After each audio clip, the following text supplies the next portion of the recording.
हरे कृष्णा। ओम अज्ञानतिमिरान्धस्य ज्ञानाञ्जनशलाकया चक्षुरुन्मिलितं येन तस्मै श्रीगुरवे नमः। श्रीचैतन्यमनोभीष्टं स्थापितं येन भूतले स्वयं रूप गदामह्यं ददाति स्वपदान्तिकम्। नम ओं विष्णुपादाय कृष्ण पृष्ठाय भूतले श्रीमते भक्ति वेदांत स्वामीन इति नामिने। नमस्ते सारस्वते देवे गौरवाणी प्रचारिणे निर्विशेष शून्यवादी पाश्चातदेशतारिणे। हे कृष्णा करुणा सिंधु दीनबंधु जगतपते गोपेश गोपिका कांत राधाकांत नमोस्तुते। तप्त कांचन गौरांगी राधे वृंदावनेश्वरी वृषभानुसुते देवी प्रणमामि हरिप्रिये। जय श्री कृष्ण चैतन्य प्रभु नित्यानंद श्री अद्वैत गदाधर श्रीवासादि गौर भक्त वृंद। हरे कृष्णा कृष्ण कृष्ण हरे हरे, हरे राम राम राम हरे हरे।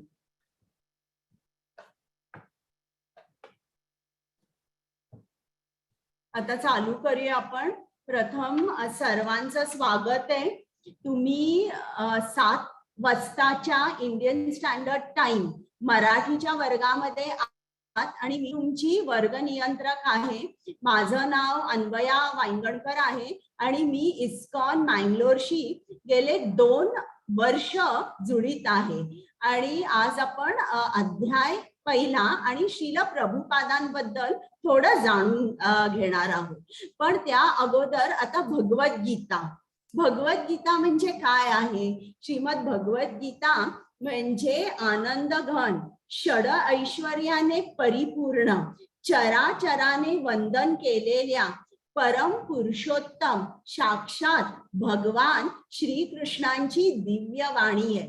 बघा, आपल्या हिंदू धर्मामध्ये किती स्तोत्र आहेत, देवांची किती स्तुती केलेली आहे, पण हे एकमेव स्तोत्र किंवा हा एकमेव ग्रंथ असा आहे जिकडे श्रीकृष्णांनी हे डायरेक्टली सांगितले, अर्जुनाला उपदेश केलेला आहे। तर याला अनन्यसाधारण महत्व आहे गीतेला। आणि गीता कशी आहे? या गीतेमध्ये सर्व वेदांचं सार आहे।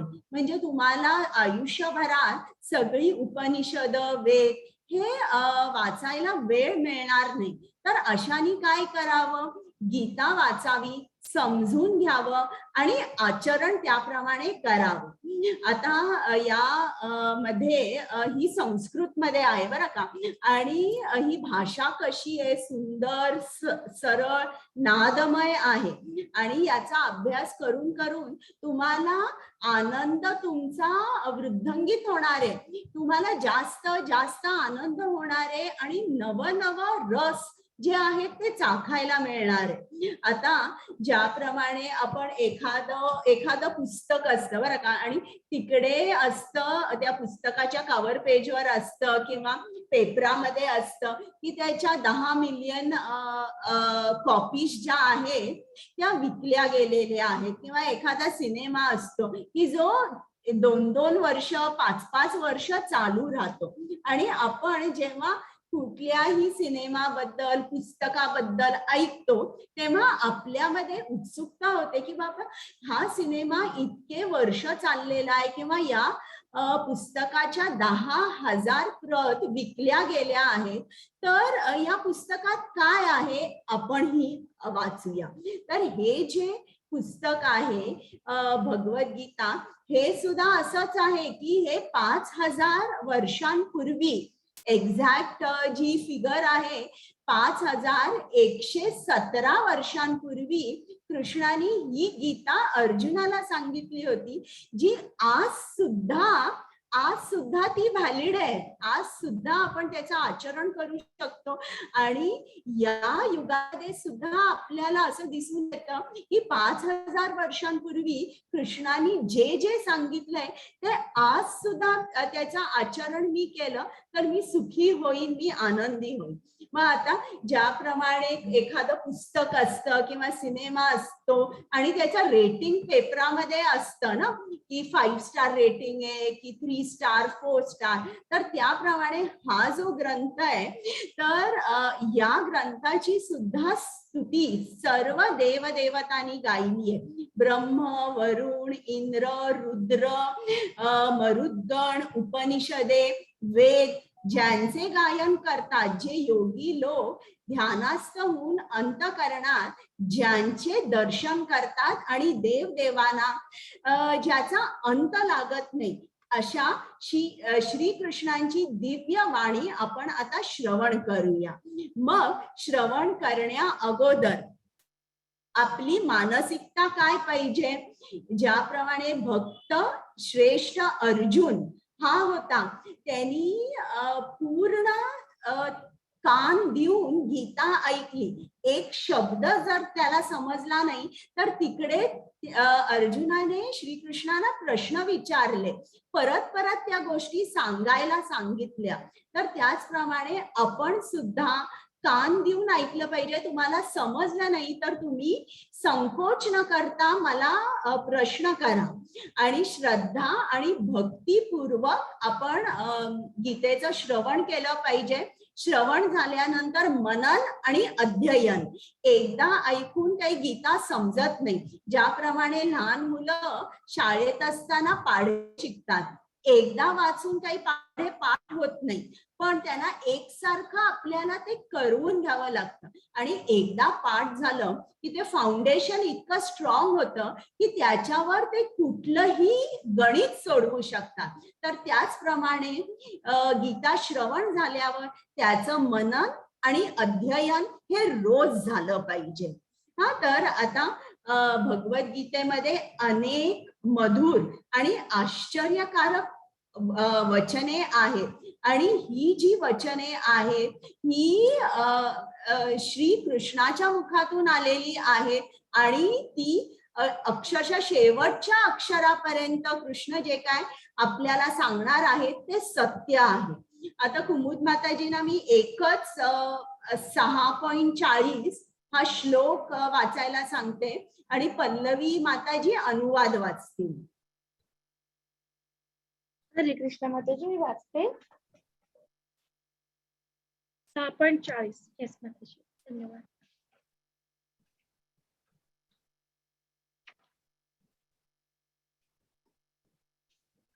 ओके. हा. श्री भगवानुवाच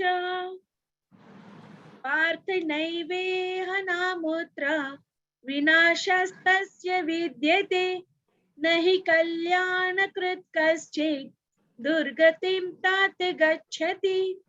हरे कृष्ण. हरे कृष्ण. श्री भगवान म्हणाले, हे पार्थ, शुभ कार्यामध्ये युक्त झालेल्या योगी व्यक्तीचा इहलोकात तसेच परलोकातही विनाश होत नाही. आणि हे मित्र, जो मनुष्य चांगले कार्य करतो तो दुष्प्रवृत्तींनी प्रभावित होत नाही. हरे कृष्ण. म्हणजे बघा, इकडे कृष्णाने सांगितलंय, तुम्ही थोडं जरी कुठलंही काही चांगलं कर्म केलं तर असा जो माणूस आहे तो कधीही त्याला दुर्गती प्राप्त होत नाही, त्याचं नेहमी कल्याणच होतं. तर अशी अनेक वचने आहेत जी कृष्णाने आपल्याला दिलेली आहेत. तर ती आता तुम्ही 18 दिवस ऐकणार आहात. पण त्या अगोदर हे श्री राधा गोविंद आहेत ज्यांच्या आनंदासाठी मी तुम्हाला भगवद्गीता सांगते. खरोखर आनंद त्यांचा आहे की तुम्ही आलेला आहात. तर त्या श्री राधा गोविंदांना आपण जिकडनं आहोत तिकडनं साष्टांग नमस्कार करूया. आणि त्याचप्रमाणे कृपामूर्ती श्रील प्रभुपाद, ज्यांनी आपल्यासाठी सोप्या शब्दात भगवद्गीता लिहून ठेवली, म्हणून आज आपण ती वाचू शकतो, समजून घेऊ शकतो. त्या श्रील प्रभुपादांना सुद्धा दंडवत प्रणाम. त्यांचे आशीर्वाद घेऊन आपण हा अध्याय चालू करूया. त्याचप्रमाणे नामानिष्ठ प्रभूजी जे आपले मंदिर अध्यक्ष आहेत आणि ज्यांनी या स्लाइड्स तयार केल्या, आणि प्रेमा माताजी ज्यांनी मला ट्रेनिंग दिलं, या दोघांनाही माझा दंडवत प्रणाम. त्याचप्रमाणे कुमुद माताजी, पल्लवी माताजी, लीना माताजी आणि जे जे कीर्तन करायला इतर रोज बघा आता नवीन बायका असतील कीर्तन करायला, त्या सर्वांना माझा प्रणाम, मनापासून धन्यवाद. त्यांच्याशिवाय काय हा कार्यक्रम होऊ शकला नसता. ही स्लाइड तुम्हाला दिसते, ही सॅन फ्रान्सिस्को मध्ये श्रील प्रभुपादांनी पहिली रथयात्रा 1967 या साली चालू केली. तर ही ती स्लाइड आहे. आता आपण अध्याय चालू करूया. पण अध्याय चालू करण्या अगोदर मी तुम्हाला म्हटलं की आपण श्रील प्रभुपादांच्या जीवनाबद्दल थोडस जाणून घेऊया. श्रील प्रभुपादांचा प्रकटी दिन, आपण जे मोठे संत आहेत त्यांना कधी जन्म आणि मरण असं नाही म्हणत, प्रकटी दिन आणि ते जेव्हा त्यांनी लीला समाप्त केली असं आपण म्हणतो. तर श्रील प्रभुपाद हे 1 सप्टेंबर 1896 या साली एका वैष्णव कुटुंबामध्ये प्रकट झाले. त्यांचे वडील गौर मोहन डे आणि त्यांची आई होती रजनी देवी. हे एक मध्यमवर्गीय कुटुंब होतं. त्यांचे वडील कपड्याचे व्यापारी होते आणि रोज आपलं दुकान बंद करून ते घरी आल्यानंतर नियमित जप करायचे, श्रीमद भागवतमचा ग्रंथ आणि चैतन्य चरितामृताचा ग्रंथ वाचायचे. त्याच्यानंतर आरती करायचे आणि मगच जेवायचे. कितीही उशीर झाला तरी हा जो त्यांचा उपक्रम होता हा तसाच्या तसा चालत असे. कधी कधी त्यांना खूप उशीर व्हायचा, मग तेव्हा श्रील प्रभुपाद झोपलेले असायचे. पण घरी त्यांचे वडील आल्यानंतर घंटीचा आवाज जेव्हा येई, त्यांना आरती जेव्हा चालू असे तेव्हा त्यांना जाग यायची. ते उठून बसायचे आणि पूर्ण आरती ऐकायचे. तर हे जे कुटुंब होतं डे कुटुंब, हे सगळे शुद्ध वैष्णव होते. त्यांच्या घरी काही नॉनव्हेज नव्हतं. ते चहा कॉफी सुद्धा घेत नव्हते आणि जे काय ते खात होते ते फक्त कृष्ण प्रसादच खात होते. त्यांच्या घराच्या समोर एक मोठं श्री श्री राधा गोविंद मंदिर होतं आणि तिकडे श्रील प्रभुपादांचे आई वडील त्यांना रोज घेऊन जात असे, कडेवर घेऊन जात असे. म्हणजे अगदी बाळ असल्यापासून ते मंदिरात जात होते. श्रील प्रभुपादांचं नाव होतं अभय चरण डे आणि तिकडे श्रील प्रभुपाद जायचे आणि लहान मुलं असतात ना, ते सगळं अगदी निरखून बघत असतात की पुजारी काय करतोय, पूजा कशी करतोय, आपले वडील घरी पूजा कशी करतात. आणि त्या मंदिरामध्ये दरवर्षी रथयात्रा होत असे आणि हे डे कुटुंबीय त्यामध्ये उत्साहाने भाग घेत असे. मग श्रील प्रभुपाद जेव्हा 5 वर्षांचे होते तेव्हा त्यांनी त्यांच्या वडिलांकडे हट्ट केला की मला सुद्धा रथ आणून द्या आणि मला सुद्धा रथयात्रा काढायची. मग या मुलाची ही इच्छा होती आणि हे वैष्णवी होते आणि श्रील प्रभुपादांच्या वडिलांना मनापासून वाटायचं की माझा मुलगा हा शुद्ध वैष्णव व्हावा. म्हणून त्यांच्या घरी खूप स्वामी यायचे. त्या स्वामींना हे गौरमोहन डे म्हणायचे की माझ्या मुलाला आशीर्वाद द्या की तो मोठा झाल्यानंतर शुद्ध वैष्णव होईल. हा एकच आशीर्वाद प्रत्येक स्वामींकडे ते मागायचे आणि श्रील प्रभुपादांना सांगायचे की आलेले जे स्वामी आहेत त्यांना प्रणाम कर. आणि अशा तऱ्हेने हे त्यांचं कुटुंब होतं. आणि ज्याप्रमाणे मुलांचा जन्म झाल्यानंतर आपण त्यांची पत्रिका करतो, ही आपल्यामध्ये परंपरा आहे, तशी श्रील प्रभुपादांची पत्रिका केली. आणि त्या ज्योतिषांनी जे सांगितलं ते ऐकून दोघांचाही, गौरमोहनने आणि रजनी देवी या दोघांचाही आनंद गगनात मावेना. त्या ज्योतिषांनी सांगितलं की हा मुलगा 70च्या वर्षी 7 समुद्र पलीकडे जाईल आणि भागवत धर्माचा प्रसार करेल आणि जगभर 108 कृष्ण मंदिराची तो स्थापना करेल. असं झाल्यानंतर त्यांना खूप आनंद झाला. मग त्यांनी तो हट्ट केला की मला रथ आणून द्या आणि मला यात्रा करायची आहे, रथयात्रा. मग त्याचे वडील गल्लीच्या बाहेर जे हातगाडीवाले असतात, जे भाज्या फळं विकतात, त्यांच्याकडून एक हातगाडी आणली आणि ती छान सजवली, त्याला फुलं लावली. आणि ही हा जो रथ आहे त्याच्यावर श्री जगन्नाथ, सुभद्रा देवी आणि बलदेव यांचे अर्च विग्रह ठेवले. आणि मग श्रील प्रभुपादांनी शेजार पाजारचे त्यांचे जे बालमित्र आहेत त्यांना बोलवलं, त्यांच्या आयांना बोलवलं आणि मोठ्या उत्साहाने त्यांनी रथयात्रा केली. मग त्यांच्या मित्रांनी काही जणांनी मृदुंग, काही जणांनी टाळ, काही जणांनी घंटा वाजत गाजत मिरवणूक काढली. आणि घरी आल्यानंतर ज्या बायका होत्या त्यांनी छान प्रसाद तयार केला होता. तर असं त्यांनी तब्बल 8 दिवस केलं. मग ते जसे जसे मोठे होऊ लागले तसं गौरमोहन डेनी त्यांना मृदुंग शिकवला. त्यांना मृदुंग शिकण्यासाठी एक प्रोफेशनल मृदुंग प्लेयर जो आहे, जो मृदुंग वाजवणारा आहे, त्यांना घरी बोलवलं आणि त्यांचा क्लास सुरू झाला. आणि त्या मृदुंगवाल्याला त्यांनी सांगितलं की माझ्या मुलाला 5-6 ताल असे चांगले शिकव की झोपेत सुद्धा त्याला वाजवता आला पाहिजे.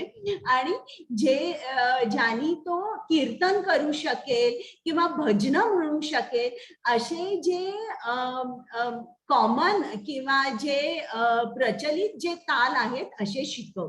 आणि मग त्यांचा इकडे क्लास चालू झाला. मग ते पुढे स्कॉटिश चर्चमध्ये शिकू लागले. त्यांनी BA केलं इकॉनॉमिक्स, इंग्लिश आणि फिलॉसॉफी मध्ये. आणि मग इकडे ही जी दुसरी स्लाइड आहे, या स्लाइड मध्ये श्रील प्रभुपाद हे 1922 या साली त्यांचे जे एक गुरु होते, जे त्यांच्या नंतर आध्यात्मिक गुरु झाले. तर इकडे तुम्हाला श्रील प्रभुपाद दिसत आहेत आणि हे त्यांचे आध्यात्मिक गुरु श्रील भक्ती सिद्धांत सरस्वती यांची आणि त्यांची भेट झाली. ती सुद्धा कशी झाली, श्रील प्रभुपादांचे एक मित्र म्हणाले की अरे एक मोठे स्वामी आले, आपण त्यांना भेटायला जाऊया. तर श्रील प्रभुपाद अजिबात जायला तयार नव्हते. ते म्हणाले माझ्या घरी कितीतरी स्वामी रोज येतात, मला कुठल्याही स्वामींना भेटायचं नाही. आणि त्यावेळेला ते राष्ट्रवादी होते, आध्यात्मिकवादी जरा कमी होते. त्यांच्या कॉलेजमध्ये त्यांच्यापेक्षा 1 वर्ष सिनियर नेताजी सुभाषचंद्र बोस होते. तर त्यांच्या भाषणांनी आणि त्यांनी ग्रुप केला होता आणि आपली जे ब्रिटिश सरकार आहे त्यांना कसं काढायचं बाहेर. तर या चळवळीमध्ये सुद्धा ते इंटरेस्ट घेऊन ऐकत होते नेताजींची भाषणं. किंवा महात्मा गांधी सुद्धा त्यांना खूप आवडायचे, कारण महात्मा गांधी जे होते ते रोज भगवद्गीता वाचायचे, कधी नॉनव्हेज खायचे नाही. आणि जरी एवढे मोठे नेते असले तरी दारू सिगरेट नव्हती आणि वेशभूष त्यांचा साधा होता. तर यांनी हे सगळं बघून त्यांना गांधीजी पण खूप आवडायचे आणि त्यांचे स्पीचेस आणि पत्रात न्यूजपेपरमध्ये आलेले सगळे आर्टिकल्स ते लाईन आणि लाईन वाचायचे. तर आता हे श्रील प्रभुपाद भक्ती सिद्धांत सरस्वतींना त्यांचा मित्र त्यांना जणू काय ओढून घेऊन गेला. तिकडे गेल्यावर आपण जसे स्वामी असल्यावर पहिल्यांदा नमस्कार करतो तसा त्यांनी नमस्कार केला आणि खाली बसायच्या अगोदर स्वामींनी त्यांना सांगितलं, प्रभुपादांना सांगितलं की अरे तू चांगला शिकलेला मुलगा आहेस, तू भागवत धर्माचा प्रसार कर, पाश्चात्य देशात जा आणि भागवत धर्माचा प्रसार कर. तेव्हा श्रील प्रभुपादांना जरासा राग आला, अरे या माणसाला माहित पण नाहीये मी कोण आहे, मी नुकता नमस्कार केला आणि बसायच्या आधीच मला एवढी मोठी इन्स्ट्रक्शन. मग त्यांनी भक्ती सिद्धांत सरस्वतींना सांगितलं की हे कसं काय शक्य आहे, हे शक्य नाहीये, तुम्ही जे काय मला सांगता भागवत धर्माचा प्रसार कर. आता इकडे सध्या आपल्याकडे इंग्रजांची सत्ता चालू आहे, आपल्याला स्वातंत्र्य मिळायला पाहिजे आणि ते मिळाल्यानंतर मग आपण पुढचा विचार करू शकू. आता आपण जे काय करतोय ते सगळं ते बंद करताय, तर हे काय आता शक्य नाहीये. पण हे भक्ती सिद्धांत सरस्वती होते, त्यांनी श्रील प्रभुपादांकडे ते 2 तास बोलले आणि 2 तास बोलल्यावर जणू काय श्रील प्रभुपाद निरुत्तर झाले, ते बोलू शकले नाही. मग त्यांनी काय सांगितलं श्रील प्रभुपादांना की कृष्ण भावना भावित जीवन आहे हे कुठल्याही देशाच्या पॉलिटिकल सिच्युएशनवर अवलंबून नाहीये, राजकारणावर अवलंबून नाहीये. हे जे कृष्ण भावना भावित जीवन आहे ही इमर्जन्सी आहे आणि कुठल्याही सरकाराने समाजाचं कधीच कल्याण केलं नाहीये. आणि खरं समाजाचं कल्याण करणं म्हणजे काय करणं की त्यांना सांगणं की तुमचं आणि कृष्णाचं नातं काय आहे, हे आपलं जे आयुष्य आहे हे तात्पुरता आहे, पण या आयुष्यामध्ये त्यांना समजून देणं की तुम्ही तुमच्या पुढच्या आयुष्याची तयारी केली पाहिजे. तर असं जे सरकार समजावून सांगतं हे खरं सरकार आहे. आणि असं हे जे आत्ताची जी पॉलिटिकल सिच्युएशन आहे भारतामध्ये ही कायमची राहणार नाहीये आणि कृष्ण भावना भावित जीवन किंवा कृष्ण ज्ञानाचा प्रसार करण्यासाठी आपल्याला कुठला मुहूर्त बघायचा नाहीये. ही इमर्जन्सी सिच्युएशन आहे आणि ही लगेच आपण चालू केली पाहिजे.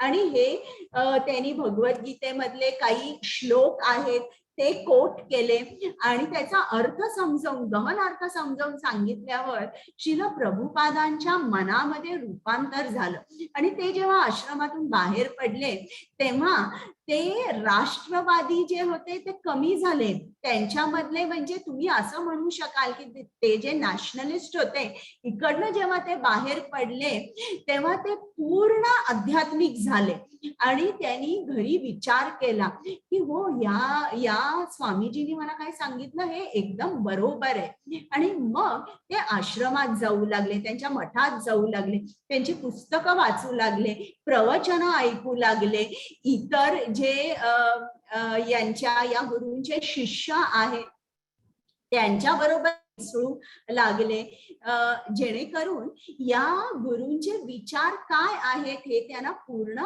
समजले.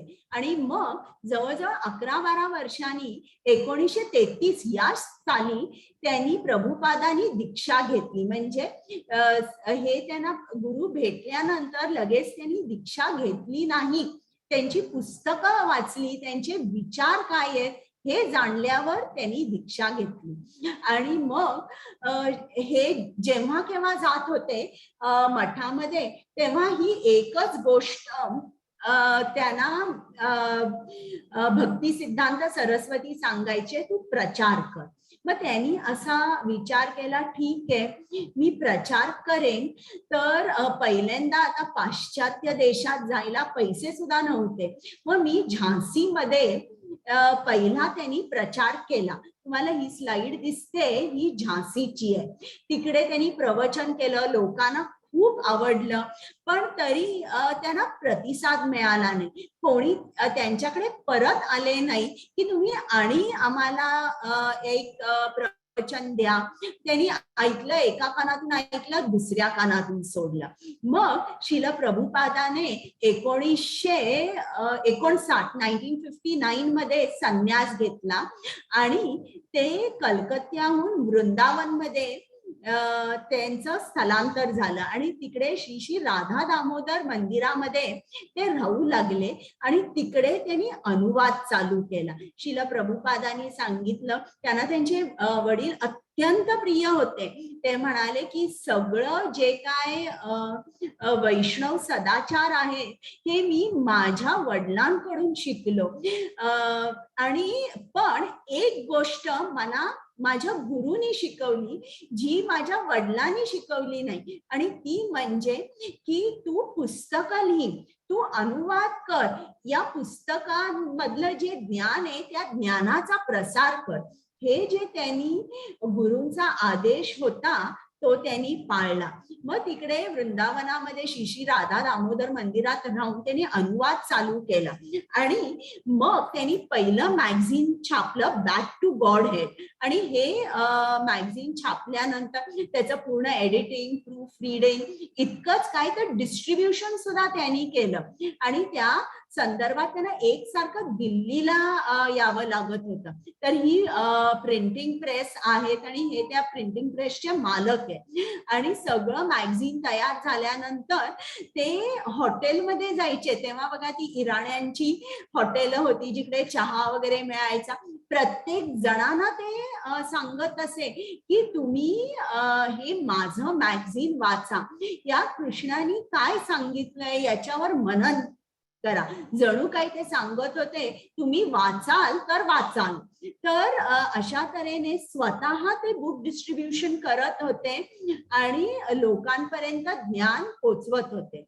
मग त्यानंतर 13 ऑगस्ट 1965 या साली जलदूत नावाच्या जहाजावर ते आरूढ झाले आणि तिकडनं ते अमेरिकेला रवाना झाले. इकडे सुद्धा त्यांना सहजासहजी तिकीट मिळालं नाही, त्यांच्याकडे पैसे नव्हते.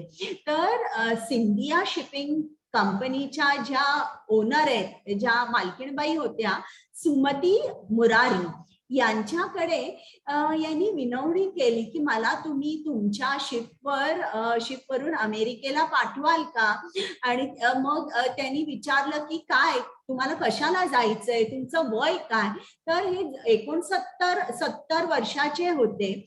तेव्हा त्यांनी सांगितलं मला भागवत धर्माचा प्रसार करायला जायचा आहे. तर त्यांनी सांगितलं, सुमती मुरारींनी सांगितलं की हे शक्य नाहीये, तुमचं वय बघा काय आहे, आम्ही रिस्क नाही घेणार.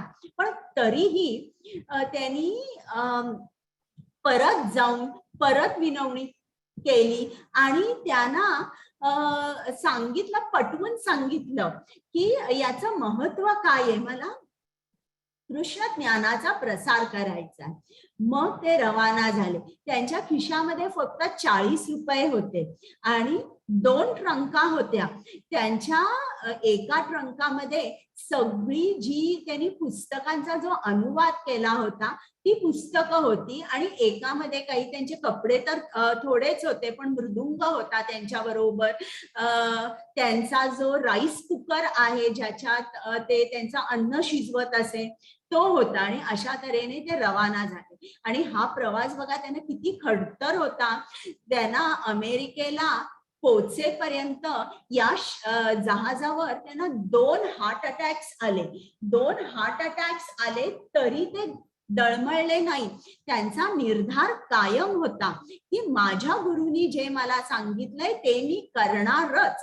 आणि 2 हार्ट अटॅक्स आल्यावर त्यांना एकदा स्वप्न पडलं आणि त्या स्वप्नामध्ये त्यांना दिसलं की कृष्ण त्यांचं जहाज आहे ते ओढत घेऊन चाललेला आहे. आणि मग मात्र त्यांचा विश्वास पटला की मला जरी हार्ट अटॅक आलाय तरी मला कोणाचीही भीती नाही, कृष्ण माझ्या पाठीशी आहे. तर ते पहिल्यांदा उतरले बॉस्टन शहरामध्ये आणि तिकडे त्यांच्या मित्राचा मुलगा राहत होता. पण त्यांनी ऐकलं होतं की न्यूयॉर्क शहर हे खूप मोठं आहे, म्हणून ते न्यूयॉर्क शहरामध्ये गेले आणि तिकडनं त्यांनी त्यांचा प्रसार चालू केला. ही स्लाइड तुम्हाला दिसते, ही सेंट टॉम्किन्स स्क्वेअर मध्ये त्यांनी ते रोज दुपारी 2 ते 5 बसून संकीर्तन करत असे. आणि हा माणूस काय म्हणतोय, हरे कृष्णा कृष्ण कृष्ण हरे हरे, हरे राम राम राम हरे हरे, मृदुंग वाजवत, ताल चांगला होता. तर लोक नुसती बसून ऐकायची हे काय म्हणतायत ते. आणि ऐकत ऐकत ते विचारायला लागले की तुम्ही काय म्हणता, तुम्ही कुठून आला. आणि लगेच श्रील प्रभुपादांनी त्यांना ज्ञान द्यायला सुरुवात केली. अशा तऱ्हेने त्यांचे भक्तगण वाढत गेले. आणि 1966 साली अमेरिकेमध्ये याची इस्कॉनची स्थापना झाली. आणि त्याच्यानंतर 1967 मध्ये पहिलं इस्कॉनचं मंदिर श्री श्री राधाकृष्ण मंदिर हे लॉस एंजेलिस मध्ये या मंदिराची स्थापना झाली. आणि त्याच साली लंडन मध्ये सुद्धा इस्कॉन मंदिराची स्थापना झाली. आणि आपल्या भारतामध्ये मात्र 1971 साली कलकत्त्यामध्ये पहिल्या इस्कॉन मंदिराची स्थापना झाली. ते जिकडे जातील तिकडे नेत्यांना भेटत असत. का नेत्यांना भेटत असत? कारण त्यांना असं वाटायचं की यांनी जर माझी गीता ऐकली तर राज्य करते वेळी त्यांना ज्ञान मिळेल आणि प्रजेला ते सुखी करतील आणि स्वतःही सुखी होतील. तर अशा उद्देशाने ते ज्ञान देत होते. कुमुद माताजी, तुम्हाला काही बोलायचं आहे? नाही माताजी, मी येते. बरं चालेल. त्यांनी अनेक पुस्तकांचा अनुवाद केला. जे साहित्य फक्त बेंगॉली हिंदीमध्ये होतं ते त्याचा अनुवाद त्यांनी इंग्लिश मध्ये केला. आणि त्यामुळे पाश्चात्य देशामध्ये सर्व लोकांना कृष्णाचं ज्ञान मिळालं. हे त्यांचं पहिलं magazine Back to Godhead. ही त्यांची टाइम लाईन. मी साऊंड शेअर करते.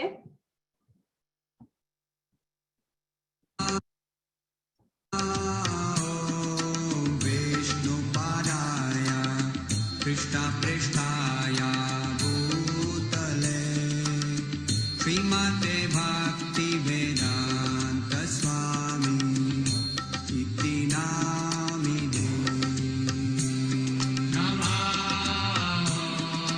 विष्णुपदाय कृष्णा पृष्ठाय भूतले श्रीमते भक्ति वेदांत स्वामी इति नामिने नमस्ते सरस्वते देवे गौरवाणी प्रचारिणे निर्विशेषा शून्यवादी पाश्चात्यादेशतारिणे. बघा, त्यांनी 12दा पृथ्वी भ्रमण केलं. आणि त्यांची एक खासियत अशी होती की ते जिकडे जिकडे जात होते तिकडे त्यांचं शेड्यूल जे होतं ते कधीच बदलायचं नाही. म्हणजे उदाहरणार्थ ते अगदी 1.5-2 तास झोपायचे. 10-10:30ला झोपले की 12:30ला उठायचे. पहिल्यांदा त्यांचं ट्रान्सलेशन करायचे, मग जप करायचे. हे जे त्यांचं जी त्यांची दिनचर्या होती, मग ते अमेरिकेला असू दे, इंडियामध्ये असू दे, जपानमध्ये असू दे, ऑस्ट्रेलियामध्ये असू दे, ही दिनचर्या कधीही बदलली नाही. थोडक्यात जेट लॅगचा त्यांच्यावर काहीच परिणाम झाला नाही. आता ज्यांच्या आनंदासाठी मी तुम्हाला भगवद्गीता सांगते आणि ज्यांच्या आनंदासाठी तुम्ही ऐकता त्या श्री श्री राधा गोविंदांना आपण नमस्कार करूया. आणि हे इस्कॉन मँगलोर मध्ये तुम्हाला यांचं दर्शन घेता येईल. आता आपण ऑनलाईनच घेतोय दर्शन. तुम्ही कधीही मँगलोरला गेला तर न चुकता तुम्ही आमच्या मंदिरात जा. नामानिष्ठ प्रभूजी जे मंदिर अध्यक्ष आहेत त्यांना भेटा. तुम्हाला हा उपक्रम त्यांनी या स्लाइड्स तयार केलेले आहेत. त्यांचा उपक्रम आणि त्यांच्या स्लाइड्स तुम्हाला आवडल्या तर जरूर त्यांना सांगा. हे आपलं इस्कॉन मँगलोरचं जे मंदिर आहे हे कोकोनट गार्डन रोड, टॉलगेट, कादरी इकडे स्थित आहे. तर तुम्ही जरूर जा आणि त्यांना भेटा. आता भगवद्गीता हे महाकाव्य आहे आणि आपल्या सर्व समस्यांची उत्तरं आहे. मी तुम्हाला पूर्वीच सांगितलं की महात्मा गांधींनी सुद्धा गीतेचा अभ्यास केला आणि अल्बर्ट आइन्स्टाईननी सुद्धा केलेला आहे. पल्लवी माताजी वाचता?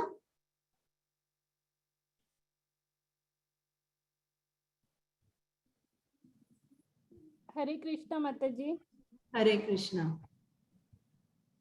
जी गीतेचे चिंतन करतात त्यांना दररोज नवीन आनंद आणि नवीन अर्थ प्राप्त होतो. अल्बर्ट आइन्स्टाईन यांनी म्हटलं आहे की जेव्हा मी भगवद्गीता वाचतो आणि देवाने हे विश्व कसे निर्माण केले याचे चिंतन करतो तेव्हा बाकी सर्व काही अनावश्यक वाटते. हरे कृष्ण. आता महात्मा गांधींबद्दल थोडस सांगते. ते जणू काही शिला प्रभुपादांचे हिरो होते. त्यांना खूप महात्मा गांधी आवडायचे. तर आणि ते राजकारण पण अगदी रोजच्या रोज ते फॉलो करायचे, काय चालू आहे ते.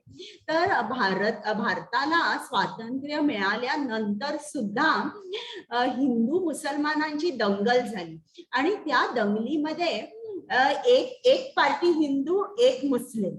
आणि दंगल झाल्यावर अनेक जण मृत्यू पावली. तेव्हा म्युन्सिपालिटी काय करायची, त्यांच्या सगळ्यांचा प्रेतांचा ढीग एका बाजूला टाकलेला असायचा. म्हणजे युद्धाच्या अगोदर किंवा दंगल व्हायच्या अगोदर एक हिंदू होता, एक मुस्लिम होता. पण युद्धानंतर मृत्यू जी झाले होते त्यांच्यामध्ये काही तो फरक नव्हता. ती प्रेत सगळी एकावर एक पडलेली होती. तर ही दुःखद घटना होती.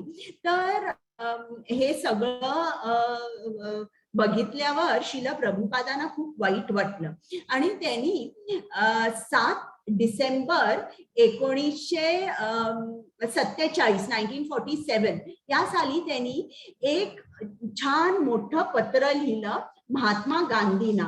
आणि त्या पत्रामध्ये त्यांनी लिहिलं की मी तुमचा हितकारक आहे की म्हणून मी हे पत्र लिहितोय. तुम्ही त्वरित पॉलिटिक्सहून रिटायर व्हा आणि भगवद्गीतेचा अभ्यास करा. जर तुम्ही हे केलं नाही तर तुम्हाला निंदनीय मरण येईल. मी तुम्हाला कोट करून सांगते इंग्लिशमध्ये. I tell you as a sincere friend that you must immediately retire from active politics if you do not desire to die an inglorious death. आणि श्रील प्रभुपादांचं पत्र कधी उघडलंच गेलं नाही. आणि एका महिन्यानंतर जानेवारी 30, 1948 या दिवशी काय झालं हे तुम्हाला सर्वांना माहिती आहे. तर श्रील प्रभुपादांचं गांधीजी गेल्यानंतर हे पत्र उघडलं गेलं आणि मग त्यांनी कोणी म्हटलं ज्यांनी वाचलं की अरे हे कोण स्वामी आहेत, यांनी भविष्यवाणी केली होती, आपण उघडूनच बघितली नाही. तर अशा तऱ्हेने श्रील प्रभुपादांनी हे अगोदरच सांगितलं होतं. आता आपण जवळजवळ 600 पेक्षा जास्त भगवद्गीतेचे अनुवाद अवेलेबल आहेत. मग इस्कॉनचीच भगवद्गीता जशी आहे तशी का वाचायची आपण? आता ऐकूया. पल्लवी माताजी. हरे कृष्ण माताजी. तुटलेल्या केबलने फोन चार्ज केल्यास तो खराब होतो. ते योग्य डेटा ट्रान्सफर साठी देखील वापरले जाऊ शकत नाही. हे स्रोत आणि प्राप्तकर्ता यांच्यातील संपर्काच्या अभावामुळे आहे. त्याचप्रमाणे कृष्णाचा संदेश शिष्यांच्या उत्तराधिकाऱ्यांच्या अखंड साखळीतून आला पाहिजे. हरे कृष्ण. म्हणजे ज्याप्रमाणे चार्ज जो आहे तो जो उगमस्थान आहे, जो सोर्स आहे, तिकडनं प्रवाहित होतो आणि मग आपला केबल चार्ज होतो. जर केबल तुटलेली असेल तर तो चार्ज आपल्या मोबाईल पर्यंत पोहोचू शकत नाही. त्याचप्रमाणे ज्ञानाचा पण प्रवाह जो असतो एका केबल मार्फत होतो. ती केबल म्हणजे काय? गुरु शिष्य परंपरा. आणि ही परंपरा अखंडित पाहिजे. जर खंडित झाली तर आपल्याला यथार्थ ज्ञान मिळत नाही. यथार्थ ज्ञान मिळालं नाही की मनाचं रूपांतर होत नाही, ते आचरू शकत नाही आपण. तर यासाठी जी गुरु शिष्य परंपरा आहे ही खूप महत्वाची आहे. याबद्दल 4थ्या अध्यायात कृष्णाने अधिक सांगितलंय, तेव्हा आपण ऐकूया. पण आता मी तुम्हाला सांगते, आपण गौड वैष्णव संप्रदाय या परंपरेत आहोत आणि हे ज्ञान पहिल्यांदा कृष्णाने ब्रह्मदेवांना दिलं. ब्रह्मदेवानी त्यांच्या मुलाला नारद मुनींना दिलं. नारद मुनींनी ते माधवाचार्यांना दिलं. आणि असं करत करत हे ज्ञान भक्ती सिद्धांत सरस्वती ठाकूर आणि मग श्रील प्रभुपादांपर्यंत आलं आणि प्रभुपादांनी ते आपल्याला दिलं. हरे कृष्ण. हरे कृष्ण माताजी. गीता हा एक विशाल ग्रंथ आहे. गीतेचा पद्धतशीर अभ्यास करण्यासाठी सुमारे 1 वर्ष लागेल. 18 दिवसात आम्ही ते करू शकत नाही. तर आम्ही कृष्ण आणि अर्जुन यांच्यातील विचारांच्या प्रवाहावर लक्ष केंद्रित करत आहोत. उद्देश गीतेचा सखोल अभ्यास करण्यासाठी तयार करणे. हरे कृष्ण. आता यात ऐका किती जणांनी किती श्लोक म्हटलेले आहेत. येस माताजी. हरे कृष्ण. भगवद्गीतेमध्ये टोटल 700 श्लोक आहेत. त्या श्लोकांपैकी 700 श्लोकांपैकी भगवान श्रीकृष्णांनी 575 श्लोक म्हटले आहेत. अर्जुनाने 83 श्लोक म्हटले आहेत. संजय जो आहे तर त्याने 41 श्लोक म्हटले आहेत. तर धृतराष्ट्राने फक्त 1 श्लोक म्हटला आहे. हरे कृष्ण. आता भगवद्गीता मध्ये कृष्णाने काय सांगितलंय? कुठल्या गोष्टींवर चर्चा झालीये?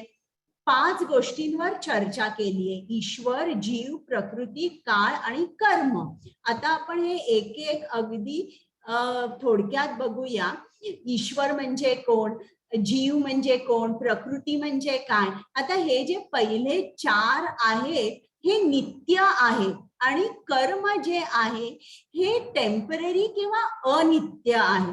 कारण आपलं कर्म आपण बदलू शकतो. पण या ज्या 4 गोष्टी आहेत या नित्य आहेत किंवा परमनंट.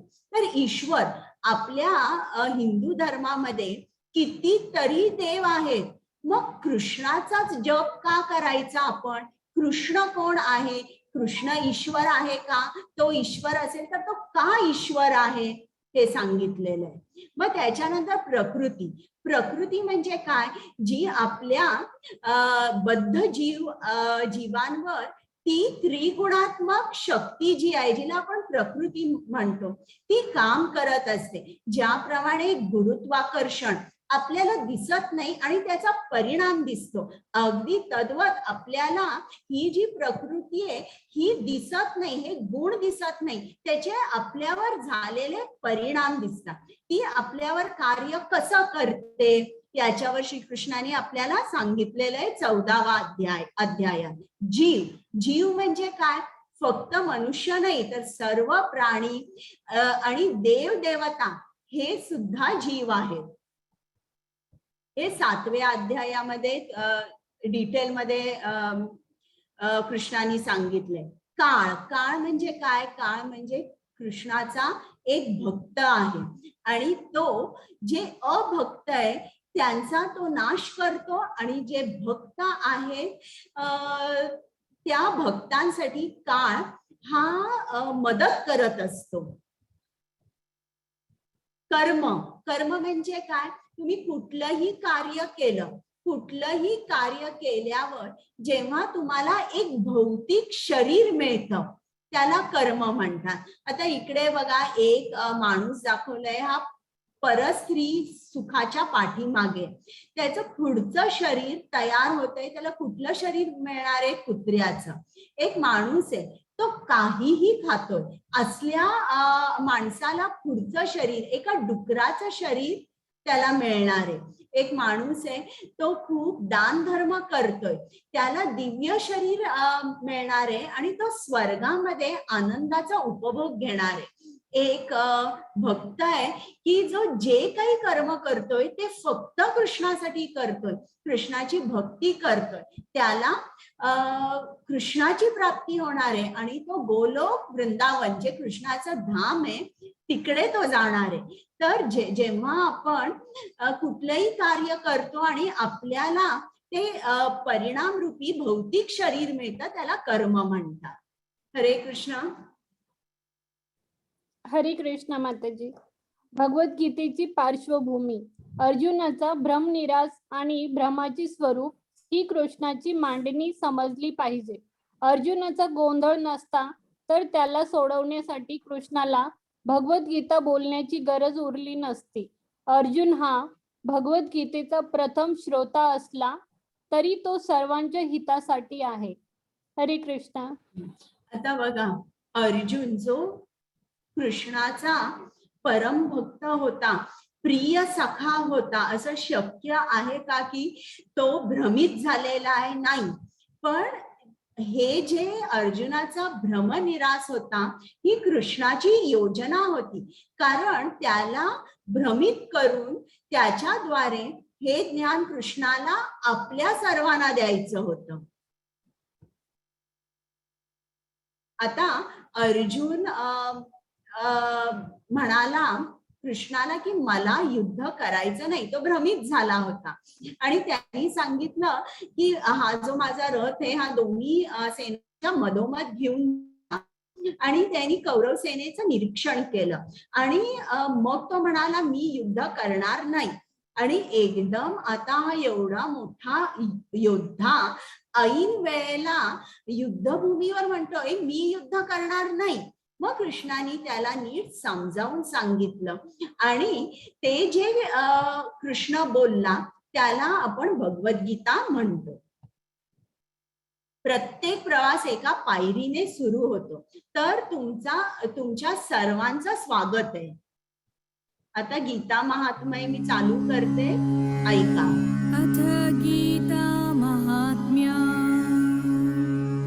गीता शास्त्रम् इदं पुण्यं या पठेत् प्रयतः पुमान् विष्णुपदम् अवाप्नोति भयशोकादिवर्जितः. गीताध्ययनशीलस्य प्राणायामपरस्य च नैव सन्ति हि पापानि पूर्वजन्मा कृतानि च मलानिर्मोचनं पुंसा जलस्नानं दिने दिने सकृद्गीताम्भसि स्नानं संसारमलनाशनं. गीतासुगीतकर्तव्या किमन्ये शास्त्रविस्तरे या स्वयं पद्मनाभस्य मुखपद्मादिनिःसृता भारतामृता सर्वस्वम्. विष्णोर्वक्त्रद्विनिसृता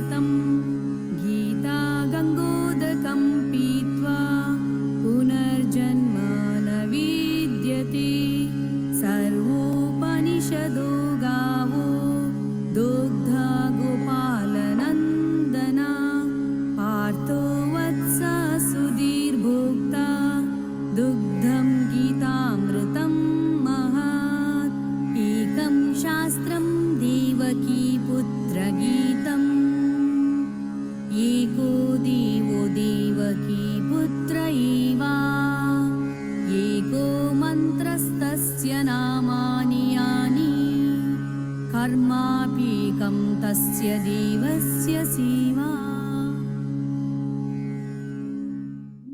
आता यातला एक श्लोक समजून घेऊया आपण. सर्व उपनिषदो गावो दुग्धा गोपाल नंदनः पार्थो वत्स सुधीर भोक्ता दुग्धम गीतामृतम महत्. आता उपनिषद खूप उपनिषद आहेत, त्यातली 108 उपनिषद ही मुख्य आहेत आणि या उपनिषदांची तुलना एका गायी बरोबर केलेली आहे. आणि गायीचं दोहन करणारा कोण आहे? गोपाल नंदन कृष्ण आहे. आणि गायीचं वासरू याची तुलना केलेली आहे अर्जुना बरोबर. आणि जे गायीचं दूध आहे ते म्हणजे काय? गीतामृत. आणि या दुधाचं पान किंवा गीतामृताचे पान कोण करतं? जे कृष्णाचे भक्त आहेत तेच या गीतामृताचा पान करून आनंद मिळवू शकतात. तर हा याचा अर्थ आहे की सर्व उपनिषदांचं सार म्हणजे गीता आहे. आता चालू करूया आपण पहिला अध्याय, अर्जुन विषाद योग. आता या आपण अर्थ बघूया. विषाद म्हणजे काय? दुःख. अर्जुन दुःखाबरोबर एकरूप झालेला आहे. जणू काही दुःखाच्या महासागरात तो बुडलेला आहे. आणि म्हणून हा जो पहिला अध्याय आहे याचं नाव आहे अर्जुन विषाद योग. त्याला युद्ध करायचं नाहीये म्हणून तो काही काही कारण सांगणार आहे. आता प्रथम मी तुम्हाला जरा अनम्यूट करते आणि तुम्हाला प्रश्न विचारते की तुम्हाला काय वाटतं की भगवद्गीता शिकण्यासाठी पात्रता काय हवी? कोणी वाचावी भगवद्गीता? तुम्ही हात वर करा, मग मी तुम्हाला माझे को होस्ट नाव घेतील तुमचं आणि मग तुम्ही बोलू शकता.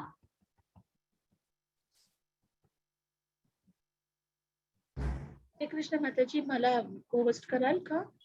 हा करते. पल्लवी माताजी. येस हा. माताजी. हा. नावं घ्या म्हणजे ते सांगू येस शकते. माताजी. yes. पूजा माताजी. येस, अनम्यूट करा पूजा माताजी. कुमुद माताजी हँड रेस केलाय का तुम्ही? हो माताजी, तुम्ही मला को होस्ट हा, कराल? बरं. पूजा हरे माताजी कृष्णा तुम्ही पूजा हा- माताजी, अनम्यूट करा. हरे कृष्णा. भगवद्गीता कोणी कोणी वाचावी सांगा. पात्रता काय आहे? क्वालिफिकेशन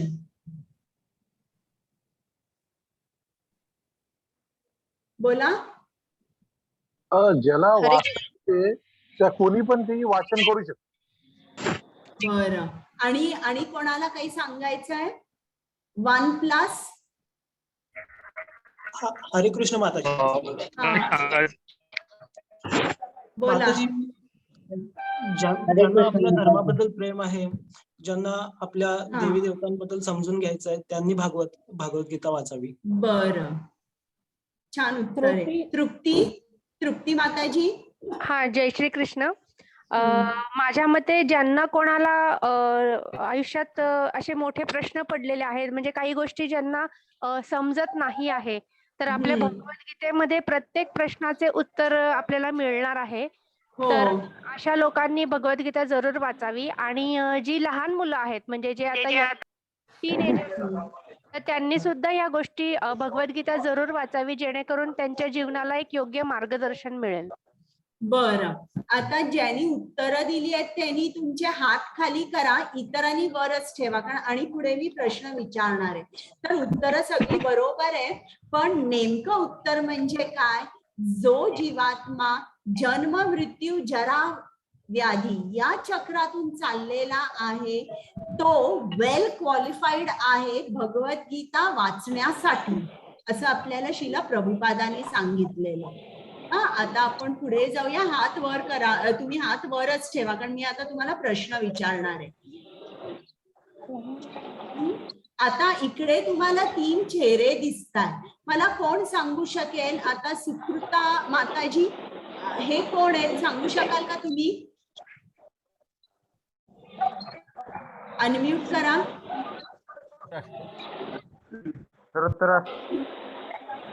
बरं गीता माताजी. हा सुकृता हॅलो. माताजी. हा बोला. हे कोण आहेत? सांगू का हा सांगा. धृतराष्ट्र आहे. धृतराष्ट्र बरोबर कुरुवंशातील बरोबर. राजा धृतराष्ट्र. आता पुढचा प्रश्न गीता माताजी. या धृतराष्ट्रांच्या चेहऱ्यावरून तुम्ही सांगू शकता का की त्यांना काय वाटतंय किंवा काय डिस्क्राईब करू शकाल, त्यांचं वर्णन काय करू शकाल? हा ठीक आहे. आणि कोणाला सांगायचंय? संजयला विचारायचं. नाही एक जण बोला. आता मी गीता माताजींना विचारलं. सॉरी. बाकी तुम्ही म्यूट करा प्लीज. त्यांना पश्चाताप होतोय की म्हणजे मुलांमध्येच असा वैरभाव का निर्माण झाला. बरं. शंकर प्रभूजी बोला. तुम्हाला काय वाटतंय? त्यांच्या चेहऱ्यावरून काय सांगता येईल?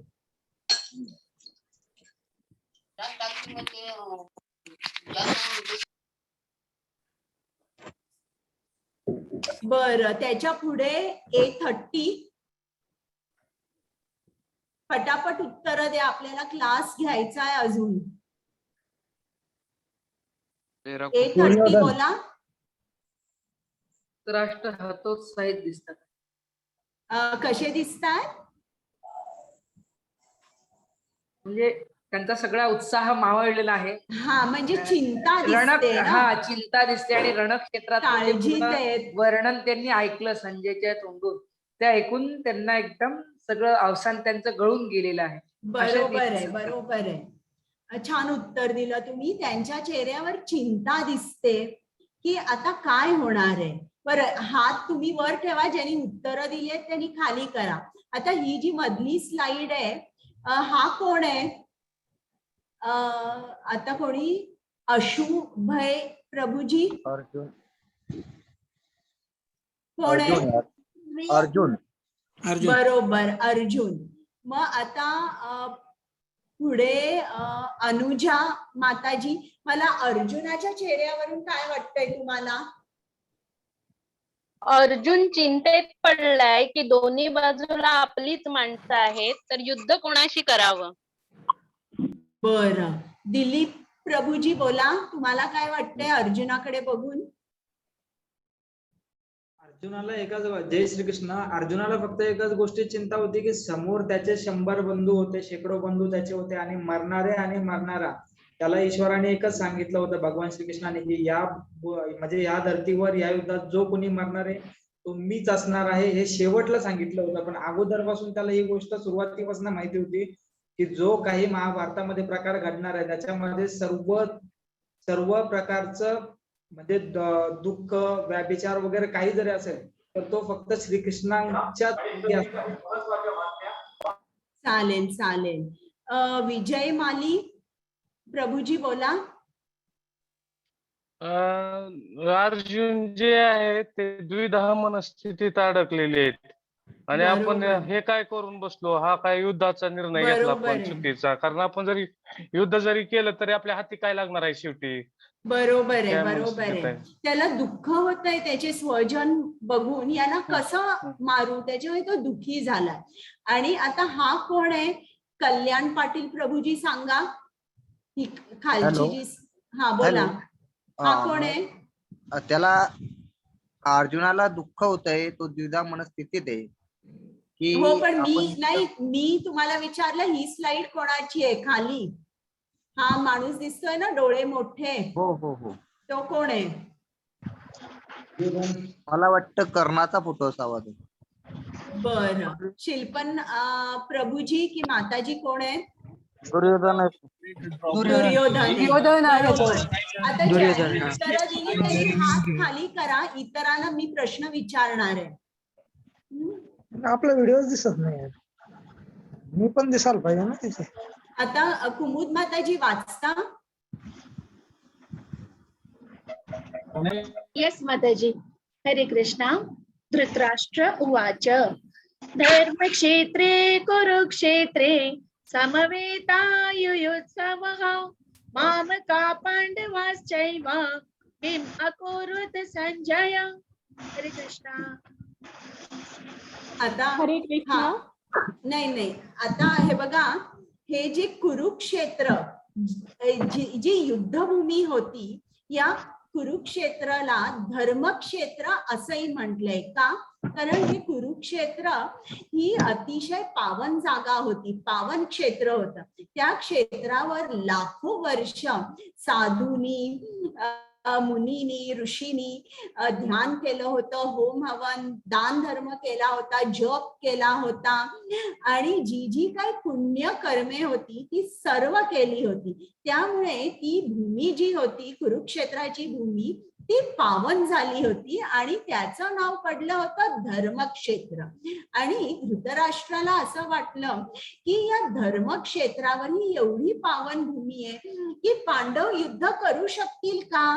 कदाचित असं होऊ शकेल की युद्ध न करताच माझ्या मुलांना सगळं राज्य मिळेल, किंवा जर पांडवांनी युद्ध केलं तर ते हे धर्मक्षेत्र असल्यामुळे ते धर्माच्या पक्षात होते सगळे पांडव. तर हे धर्मक्षेत्र पांडवांच्या बाजूनी, म्हणजे जणू काही धर्मक्षेत्र हे पांडवांना फेवर करेल. समजलंय ना तुम्हाला मी काय सांगते ते? की त्यांच्या बाजूनी सगळं होईल. का? कारण ते धर्मक्षेत्रावर उभे आहेत, त्यांना विजय मिळेल. आणि माझ्या मुलांचं मग काय होईल? म्हणून तो प्रश्न विचारताना असं विचारतोय, मामका पांडवाश्चैव. हे दोघही, मामका म्हणजे माझे पुत्र आणि त्याचे पुत्र आणि पांडुपुत्र, हे दोघही कुरुवंशी होते, हे दोघही कुरु होते. पण तो स्वतःच्या मुलांनाच कुरु म्हणायचा. कौरव होते ते. पांडवांना मात्र त्यांनी कधी कौरव म्हटलं नाही, त्यांना पांडुपुत्र म्हटलं. तर ही जी विभागणी होती ही धृतराष्ट्राने केली. आता आपण इकडे बघूया. हे जेव्हा आपण नवीन घरी जातो, त्या घरी जेव्हा वास्तुशांत होते तेव्हा आपण काय करतो? शुभ म्हणून दूध जेव्हा तापवतो तेव्हा ते ओतू जाऊन देतो. हे शुभ चिन्ह आहे. आणि जर त्याच्यामध्ये आपण लिंबू पिळला, ज्याप्रमाणे धृतराष्ट्राने केला, त्या कुरु वंशी राजपुत्रांमध्ये विभागणी केली. हे माझे, हे माझ्या भावाचे. आणि इकडे दुधामध्ये लिंबू पिळल्यावर पनीर होतं आणि हे पाणी राहतं.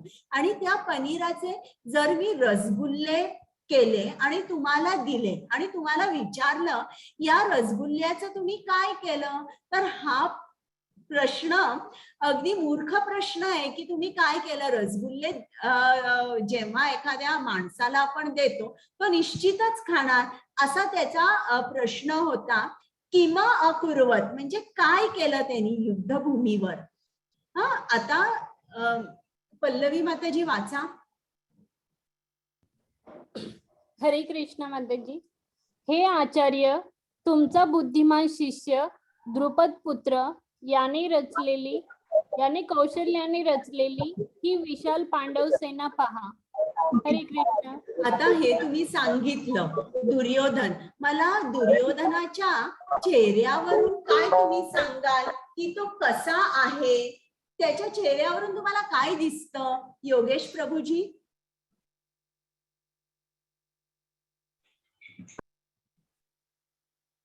अनम्यूट करा.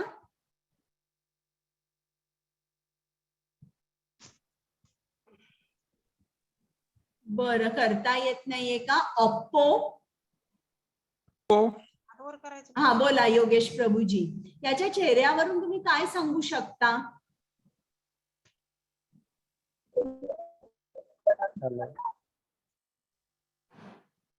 बरं, अप्पो कोण? माताजी प्रभूजी कोण आहे? सांगू का मी?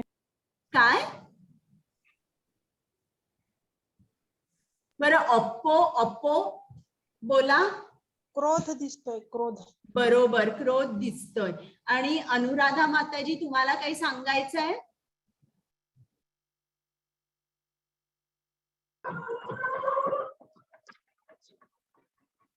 बरं, आता संजीव पाटील प्रभूजी, मला सांगा हे कोण आहेत?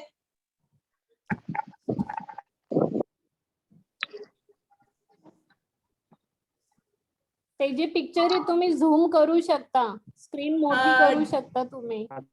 डॉक्टर कदम प्रभूजी, हे कोण आहेत?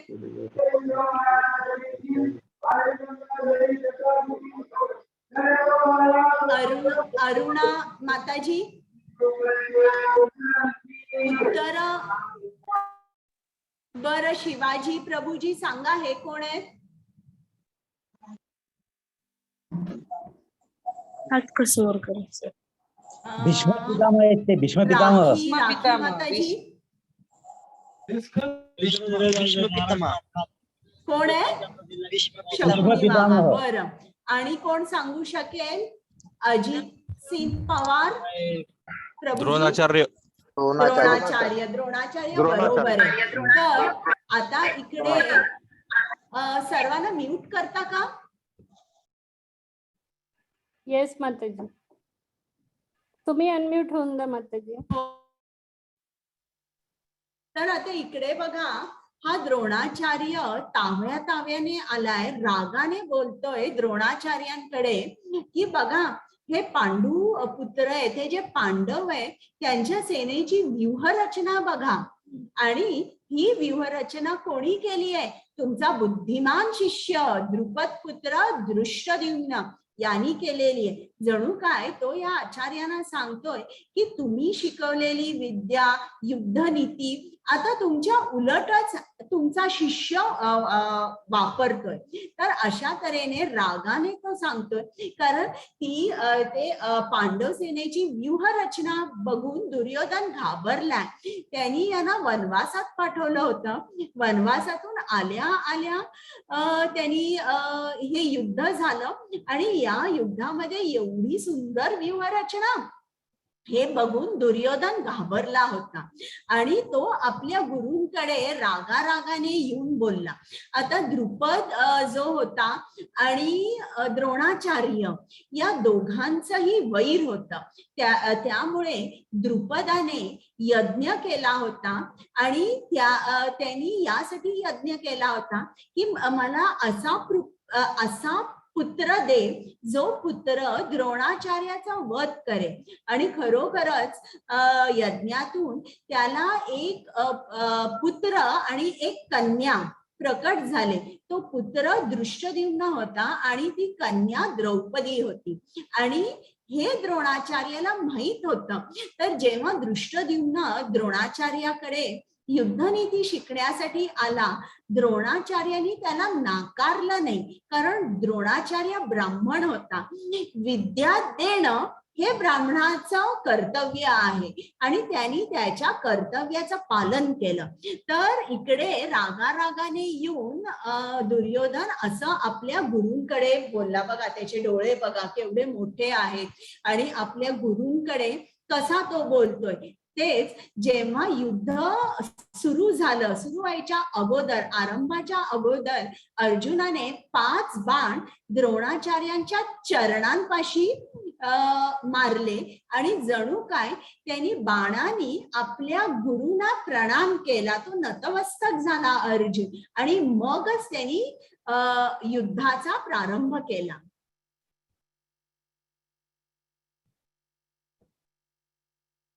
हरे कृष्ण. कुमुद माताजी. हरे कृष्णा. सघोषोदार्थ राष्ट्राणां हृदयानि व्यधारयत् नभश्च पृथिवीं चैव तुमुलोऽभ्यनुनादयन्. हरे कृष्णा. हरे कृष्णा. हा विविध प्रकारचा शंख निनाद वाढतच गेला. या निनादाने आकाश व पृथ्वी तल दुमदुमून गेले आणि धृतराष्ट्र पुत्रांची हृदये विदीर्ण झाली. हरे कृष्णा. आता जेव्हा पांडवांनी शंखनाद केला तेव्हा काय झालं? त्या कौरवांची हृदये विदीर्ण झाली, म्हणजे ते खूप घाबरले.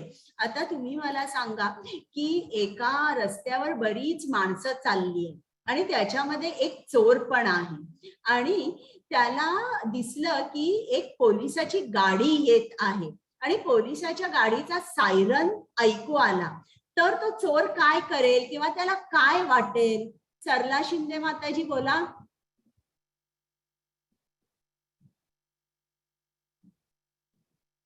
उज्ज्वला माताजी बोला.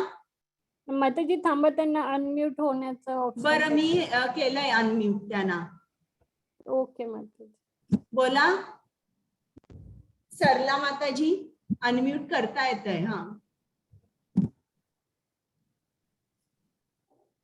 उज्ज्वला माताजी.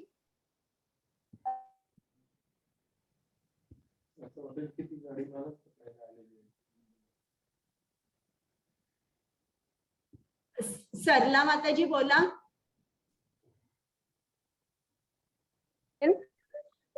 भीती हा, वाटेल बोला. त्याला आणि त्या सायरनमुळे, भीती वाटेल. पोलिसांच्या गाडीच्या सायरनमुळे त्याचं अवसान गळेल.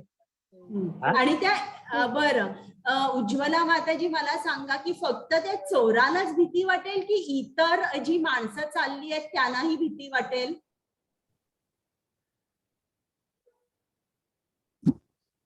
आवाज येत नाही माताजी तुमचा. उज्ज्वला आवाज येत नाहीये. हॅलो, चोर घाबरेल. हो, इतर आता लोक येतोय. नाही घाबरणार. हॅलो. बोला. हा, फक्त चोरच घाबरेल कारण त्यांनी चोरी केलेली आहे, बाकीच्यांनी चोरी केलेली नाही. म्हणजे बरोबर म्हणतात ना आहे. की चोराच्या मनात म्हणजे चोरी तो चांदणं. म्हणजे चोराच्या मनात चांदणं, त्याच्यामुळे ते फक्त बरोबर. चोरच घाबरेल. तर इकडे सुद्धा तेच झालं.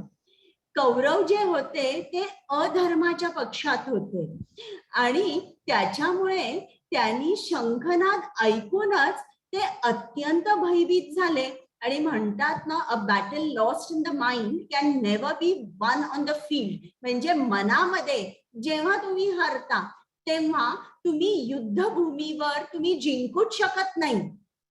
तर अशा तऱ्हेने या सर्व कौरवांची हृदये विदीर्ण झाली.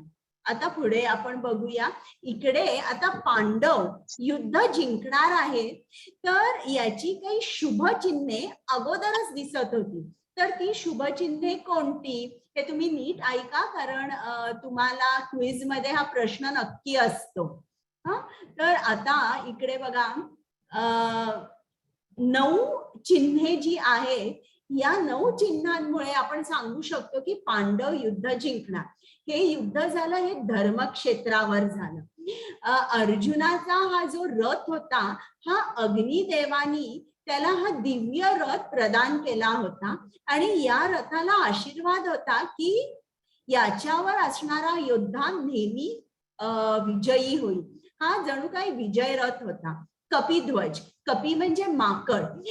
अर्जुनाच्या रथावर हनुमान आरूढ होते. आता ज्याप्रमाणे लहान मुलं परीक्षेला जायच्या अगोदर घरच्या मोठ्यांना नमस्कार करतात, त्यांचा आशीर्वाद घेतात आणि मग परीक्षेला जातात, स्पेशली जेव्हा 10वी 12वीची अशी परीक्षा असते तेव्हा. तर त्याचप्रमाणे एक वैष्णव सदाचार आहे की युद्धाला जाण्या अगोदर आपण सुद्धा आशीर्वाद घेतो. तर हनुमानाने प्रभू रामचंद्रांना मदत केली होती जेव्हा त्यांचं युद्ध रावणाविरुद्ध झालं होतं. तर इकडे अर्जुनाने हनुमानांचे आशीर्वाद घेतले आणि त्यांना सांगितलं की तुम्ही ज्याप्रमाणे प्रभू रामचंद्रांना मदत केली, अगदी त्याचप्रमाणे मला सुद्धा मदत करा आणि मार्गदर्शन करा. मी सुद्धा कृष्णासाठी हे युद्ध करणार आहे. तर अशा तऱ्हेने याला वैष्णव एटिकेट म्हणतात. तर हे झालं कपिध्वज. शंखनादाबद्दल मी सांगितलं तुम्हाला. गांडीव, गांडीव म्हणजे हा जो धनुष्य आहे, हा धनुष्य अर्जुनाला शंकराने दिला होता आणि या धनुष्याला सुद्धा वर होता की याचा नेम कधीच चुकणार नाही. मग त्यक्त जीविता, त्यक्त म्हणजे त्याग करणे, जीव म्हणजे प्राण. या पांडव सेनाची व्यूहरचना बघून हा दुर्योधन इतका घाबरला की तो त्यांच्या आचार्यांना, द्रोणाचार्यांना म्हणाला की जरी पांडव सेना मध्ये मोठमोठे योद्धे आहेत तरी माझ्या सेनेमध्ये असे योद्धे, असे महारथी आहे जे त्यांचे प्राण द्यायला तयार आहेत. हे जे वाक्य बोलला ना, हे अपशकुनी वाक्य झालं. आपण जेव्हा युद्ध लढायला जातो तेव्हा मी प्राण देणार आहे असं न बोलता आपण म्हणतो मी युद्ध जिंकूनच येणार आहे. तर इकडे आपल्याला दिसतं की जो दुर्योधन होता त्याची भीती दिसते इकडे.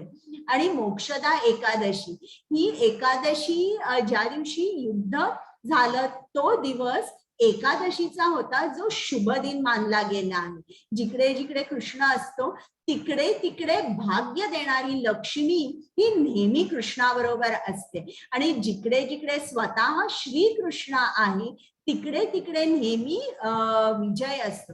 तर इकडे कृष्णाला ऋषिकेश या नावाने संबोधलेलं आहे. का? कारण ऋषिक म्हणजे इंद्रिय, ईश म्हणजे स्वामी, मास्टर ऑफ सेन्सेस. आता युद्ध करताना तुम्हाला तुमची सर्व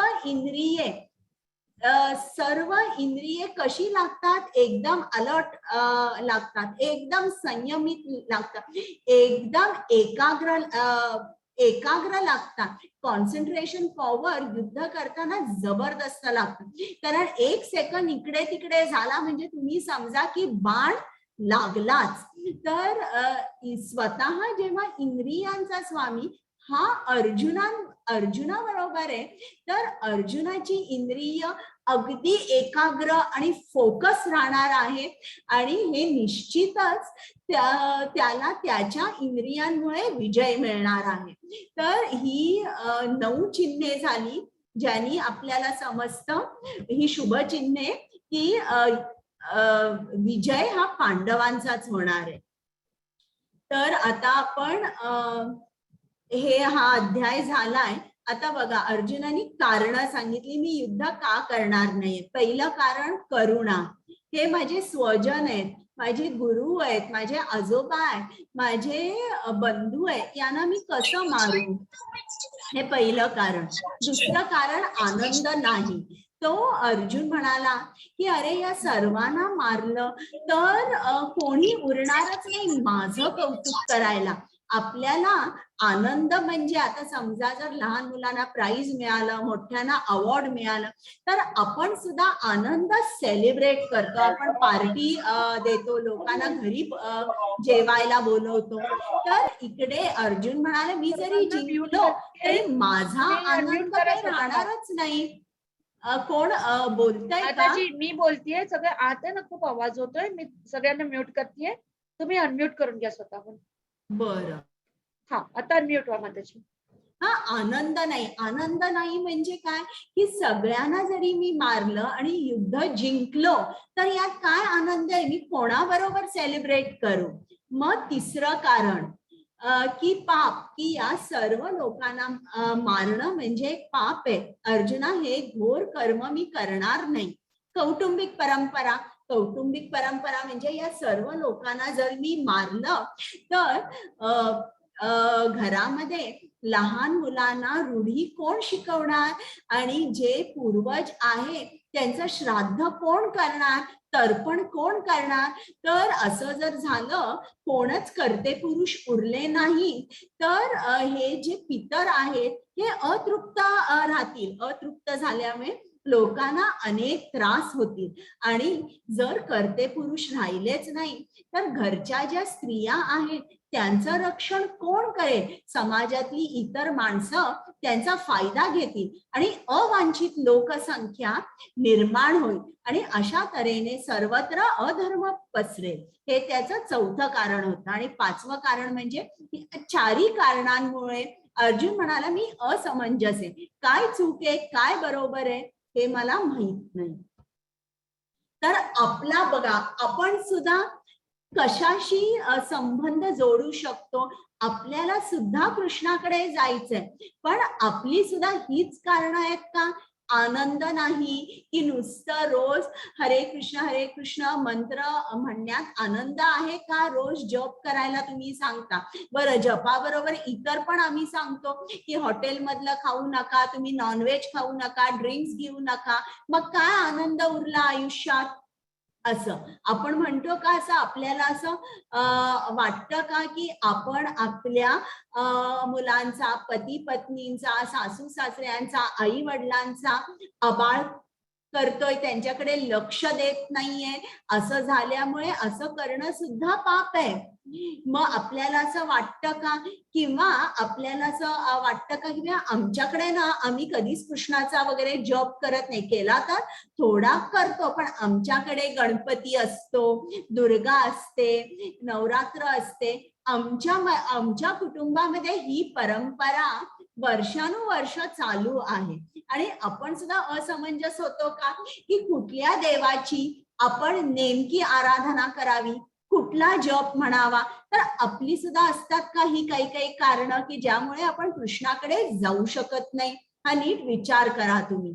आता हा आपला अध्याय संपलेला आहे. धृतराष्ट्रांनी आज आपण काय काय बघितलं? धृतराष्ट्रांनी चौकशी केली की माझे पुत्र आणि पांडूचे पुत्र काय करताय, किम अकुर्वत. मग त्याच्यानंतर दुर्योधनाने त्याची भीती व्यक्त केली आपल्या द्रोणाचार्यांकडे, आणि त्यांना सांगितलं की तुमचा जो बुद्धिमान शिष्य द्रुपद पुत्र यांनी ही व्यूहरचना केलेली आहे, आणि ती व्यूहरचना बघून तो घाबरला.